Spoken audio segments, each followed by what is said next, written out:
Injil itu harus direspon dengan iman.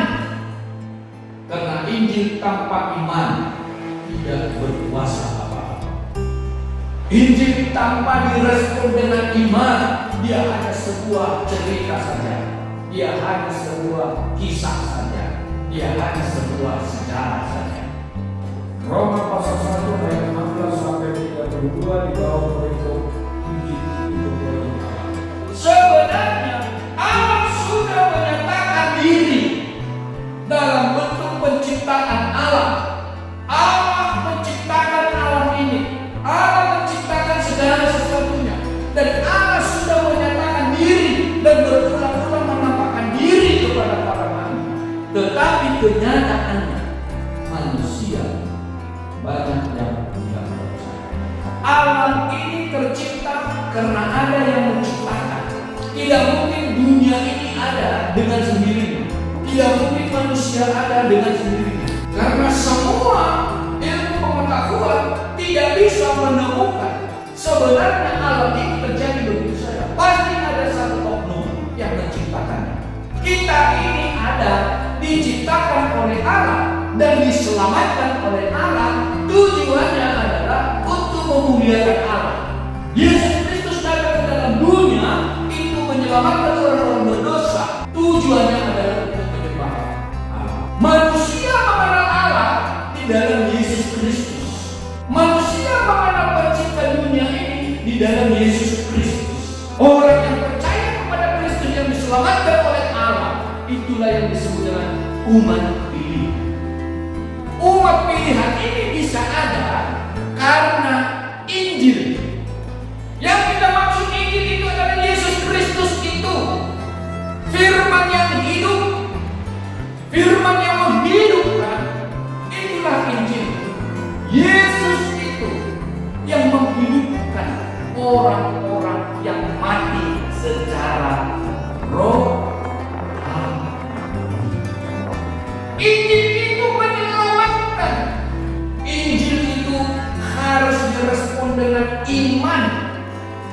Karena Injil tanpa iman tidak berkuasa apa-apa. Injil tanpa direspon dengan iman, dia hanya sebuah cerita saja.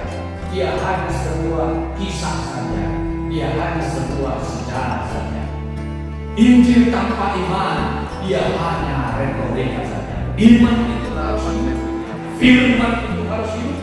Yesus Kristus itu harus hidup di dalam dirimu, di dalam diriku.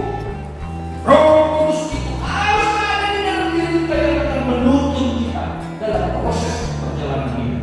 Karena tanpa itu tidak mungkin kita bisa melakukan apa yang dikatakan ayat 28, 29 dan 30. Mereka tidak perlu merasa Allah, mengambil Allah. Mereka menyerahkan pikiran tertutup sehingga penuh dengan rupa kelaliman, kejahatan, keserakahan, kebusukan penuh. Itu mesti mereka mengumpat, membina, membenci Allah, kurang ajar, coba, sombong, pandai dan kejahatan, tidak takut pada orang tua, tidak berakal, tidak setia, tidak penyayang, tidak mengenal belas kasihan. Kenapa?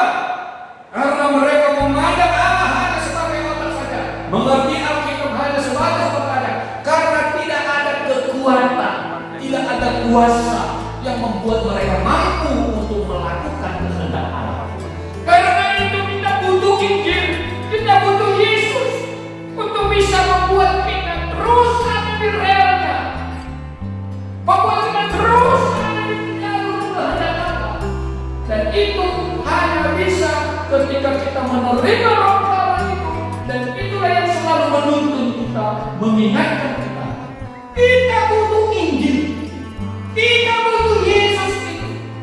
Kita butuh itu semua untuk membawa kita kepada hidup yang benar. Membawa kita mempunyai relasi yang baik dengan Allah. Membawa kita mempunyai hubungan yang baik dengan Allah. Inilah Pantai William. Kita tidak bisa berhubungan. Ombaknya bagus. Kita tidak mungkin bisa mengalahkan Yesus. Karena itu dikatakan mati bersama Kristus. Mati itu dosa. Kuasa dosa yang ada di dalam diri manusia itu, kuasanya itu mati, sehingga orang itu bisa melakukan kehendak Allah. Tapi sama amin. Kita semua karena itu berilah Inilah Pantai William. berilah. Ombaknya bagus. Tidak ada di antara kita ini yang tidak ada masalah. Ada masalahnya ini, ada masalahnya ini, ada masalah semua. Dan kalau saudara tanya masalah kami juga masalah kami banyak. Kita beribadah di sini adalah karena kita menyembah Allah. Allah hadir. Persoalannya adalah seperti ayat yang ke-17, apakah ada iman? Atau hanya kami yang beriman? Atau hanya kami yang beriman? Atau kita semua adalah orang beriman? Inilah Pantai William. Itu yang penting.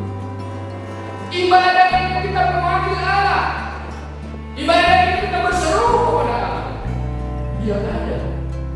Dia tidak mungkin mengingkari janjinya. Karena dia berkata 2-3 orang berkumpul memanggil namaku, aku pasti apa? Kalau dia sudah berjanji begitu, apa yang salah dengan kita? Ketika kita tidak mengerti janji-janjinya, ketika dia tidak menjawab doa kita, sementara dia sudah berjanji, dia sudah ada dan bersama dengan kita. Apa yang salah dengan kita ketika doa kita tidak dipanggil, tidak didengar oleh Allah? Pasti ada yang salah. Ketika kita berseru tidak didengar, pasti ada yang salah. Ketika kita berseru, kita memanggil namanya, dia berjanji, dia tidak mungkin mengingkari apa yang ditulisnya di dalam Alkitab. Karena menulis ini adalah firman Allah, Roh Allah yang dihati kepada orang-orang percaya. Orang benar akan hidup oleh iman. Sekali lagi, orang benar akan hidup oleh iman. Tanpa iman tidak mungkin orang bisa hidup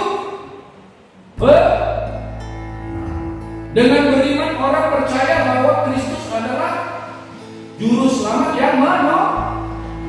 Itu satu ibarat